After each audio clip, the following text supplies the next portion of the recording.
शिवसेनेच्या विषयावर भाजपची मात्र सावध भूमिका दिसते। नहीं, ते वादविवाद मिटला होता, संपला होता। माननीय मुख्यमंत्री देवेंद्र फडणवीस साहेबांनी एक मीटिंग घेऊन सर्वांचं ऐकला होता। त्यानंतर त्याने महानगरपालिकाचा असा निर्देश दिला होता की लोकांची हेल्थची काळजी घ्यावा, ते प्रायोरिटीवर आहे।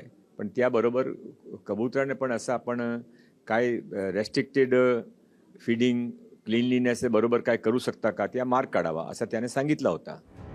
खरं तर कबूतरखाने बंद करण्याची मागणी सत्ताधारी आमदारांकडूनच करण्यात आली होती। त्यामुळे जैन मुनींनी शिवसेनेच्या मनीषा कायंदे आणि भाजपच्या चित्रा वाघ यांनाही लक्ष केलं। हे कोण काढलं? चित्रा वाघनी काढलं ना? चित्रा वाघनी मनीषाने काढलं। चित्रा वाघनी बोललं माझी आत्या मिली, मावशी मिली। तिला विचारा की पहिले दारूने किती लोक मेले आहेत, हे कोंबड्या मुर्ग्याने किती लोक मेले आहेत। जैन धर्मीयांच्या भूमिकेला शिवसेना ठाकरे गटानेही विरोध केलाय। मुळामध्ये जैन जे गुरु आहेत, जैन धर्माचे जे गुरु आहेत, ते सगळे जरा वयाने लहान आहेत।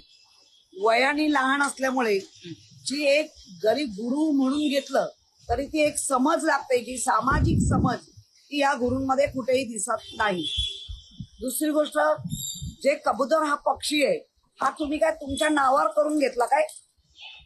पशु पक्षी प्राणी किडी मुंगी सगळ्यांना जगण्याचा अधिकार आहे, पण त्याच्या पहिलं जगण्याचा अधिकार आहे तो मनुष्य प्राण्याला। मनुष्याचं जीवन जर धोक्यात येत असेल तर ह्या गोष्टी घडता कामा नये आणि त्याचे पुरावे कोर्टाला दिले आणि म्हणून कोर्टाने तो निर्णय दिलाय।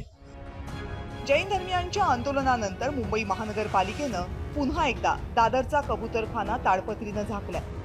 मुंबई उच्च न्यायालयात पुढच्या सुनावणीमध्ये काय निर्देश दिले जातात यावरच मुंबई महानगरपालिका आणि राज्य सरकार पुढचा निर्णय घेईल।